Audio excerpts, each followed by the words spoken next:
karapatan at trabaho ng Kongreso ang pagbubusisi ng budget. About yung national budget na ipapasa natin sa Kongreso para sa bansang Pilipinas sa taong 2025.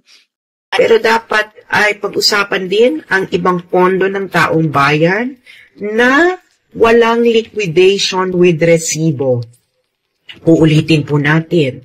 Kailangan pong pag-usapan ang pera ng taong bayan na napupunta sa kahadiyero o bulsa ng bawat isang senador o kongresista dahil hindi po natin alam kung paano nila ito kinagastos dahil wala po silang individual COA audit, wala po silang liquidation with resibo. Ang meron po sila ay liquidation by certification. Ang ibig sabihin po niyan ay ibibigay ang pera kay congressman or kay senator at ang gagawin lamang nila ay certification na ito ay ginastos sa kanilang MOOE. Para sa kaalaman niyo pong lahat kung gaano po kalaki ang pera na ito na walang liquidation with resibo, sa 2023 budget lamang po ng Senado, meron po silang about 3 billion MOOE. Yan po ay liquidation by certification at hindi liquidation by resibo. Ang Kongreso naman po, ang mababang kapulungan, for 2023 ay merong 13 billion MOOE for 2023. Again, yung 13 billion na yan, mga taxpayers, mga OFWs, ang 13 billion po na yan ay walang liquidation with resibo. Yan po ay liquidation by certification. So, ibig sabihin po, mga kababayan, sa 2023 lang, 18 billion, 18 billion ang walang liquidation with resibo. Hindi nyo po alam kung paano ginagastos yan up to the last centavo. Pointed out that even Congress has its own, well, not exactly confidential funds, but has its own funds that do not undergo as much scrutiny as confidential intelligence funds. I'm talking, of course, about yung basically certified, just the certification of MOOE expenses that's been going on for how many years? 30 years already. The COA does not require anything more than a certification from legislators that they have spent properly their MOOE. I think you also should get credit for pointing that out because that's something that's been swept under the rug for so long. I think let's also give credit before kay Solita Monsod, no. Actually, what she wrote before, I think this was way back in 2011. As to the current controversy, kung magmula sa 1998, ito palang mga pondong ito is subject to liquidation by certification without any requirement for any documentary or evidence. 1998, ngayon 2013, January. Bakit ngayon lang lumabas yan? Actually, as I said, noong 2011, lumabas na po. Ayun. Except that you were quiet about it. Of course. But kasi ayaw naman namin ng publisidad or whatever. But we were quietly doing our work. Sa inyong palagay, is there any indication na yung budget ng House of Representatives and the Senate are already arranged so that there is going to be savings? The power of the purse is in Congress. So I cannot delve into their. And you do not want to tell me whether you think Congress abused that power. No. Why not? Because, ma'am, I do not have enough basis at this point.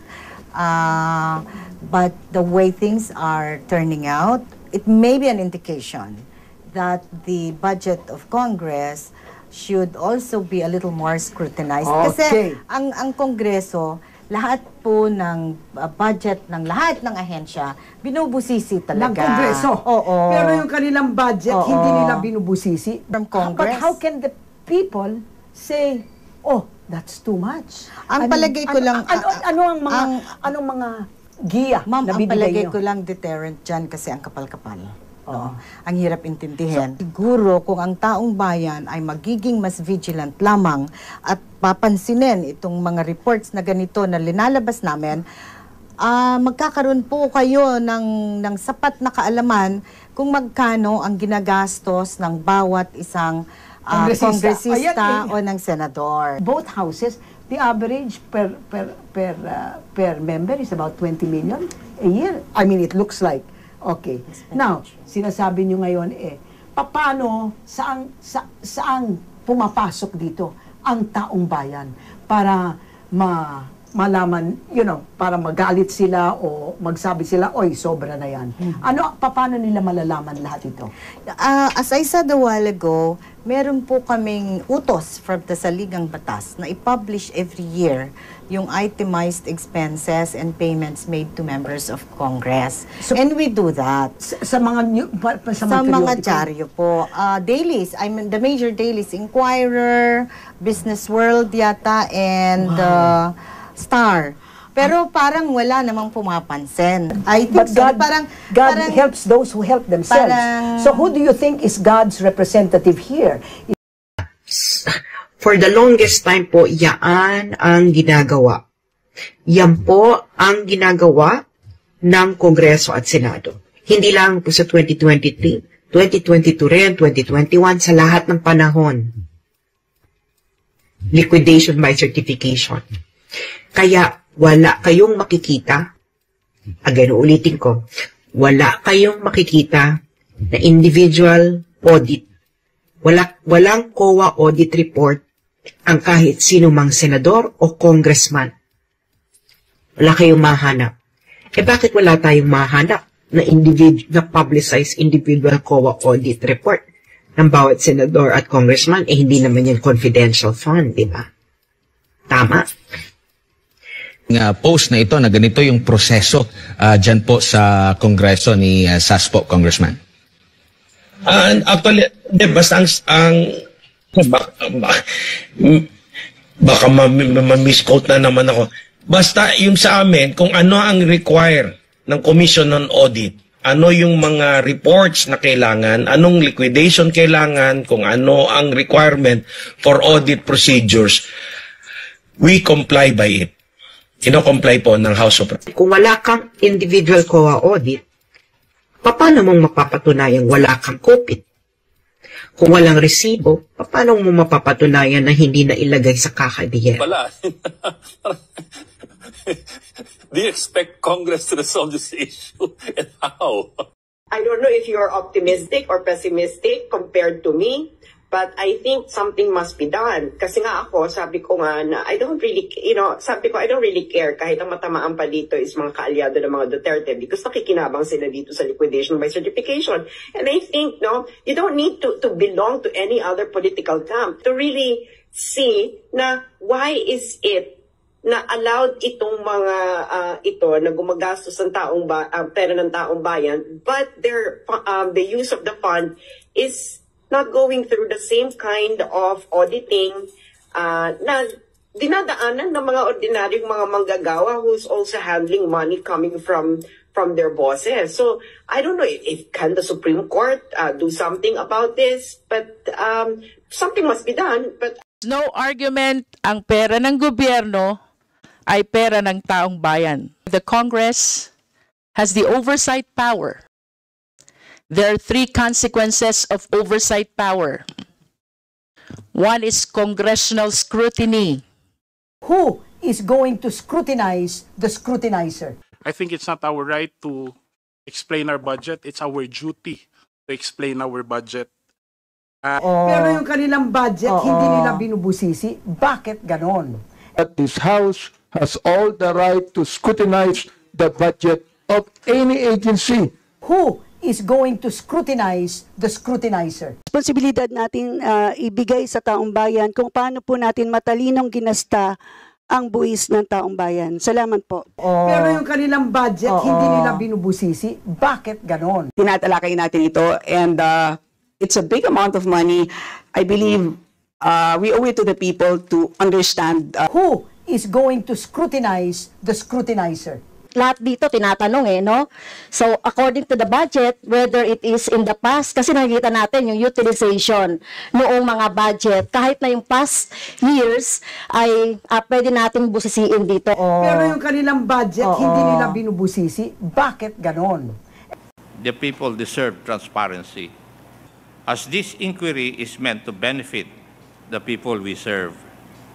Transparency should never be optional for public officials. We all owe it to the Filipino people to tell the truth. Who is going to scrutinize the scrutinizer? May 4 na parte sa budget process. Number 1, preparation. Number 2, legislation. Number 3, execution. And number 4, accountability. Pero yung kanilang budget, hindi nila binubusisi. Bakit ganon?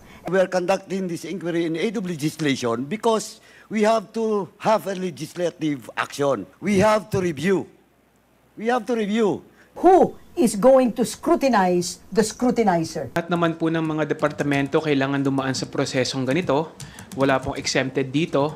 Pero yung kanilang budget, hindi nila binubusisi. Bakit ganon? Pinapatupad namin itong exercise namin sa House of Representatives. Siyempre, kailangan mo naman tignan yung kaluluwa kung anong ginagawa namin dito sa House of Representatives.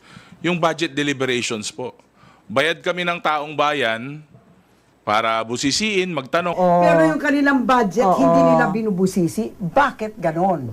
At least, I think it is imperative for us to find out the contractor and suppliers of all those supplies that was purchased. Not because ano tayo, what do you call this? Medyo the cosmic kabalbalan.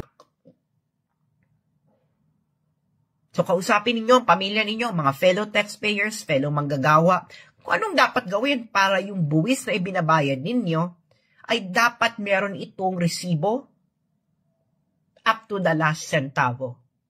Otherwise, bakit magbabayad ng buwis ang mga taong bayan kung yung buwis pala nila ay walang proper accounting? Can you imagine 18 billion of the people's money? Walang rigid accounting, walang resibo. Gaguhan, di ba? So maraming salamat po sa inyo at pag-usapan niyo po ito sa inyong inuman, kapagkainan, sa bus, sa jeep, dahil hindi po dapat ito matapos itong conversation na ito. At patuloy ko po itong gagawing issue hanggang maproteksyonan po natin ang bilyong-bilyong salapi ng bawat manggagawang naghihirap magbayad ng buwis, mga OFWs na nagpapadala ng remittances, laban sa ganitong patakaran ng Kongreso na legalized corruption. Maraming salamat po.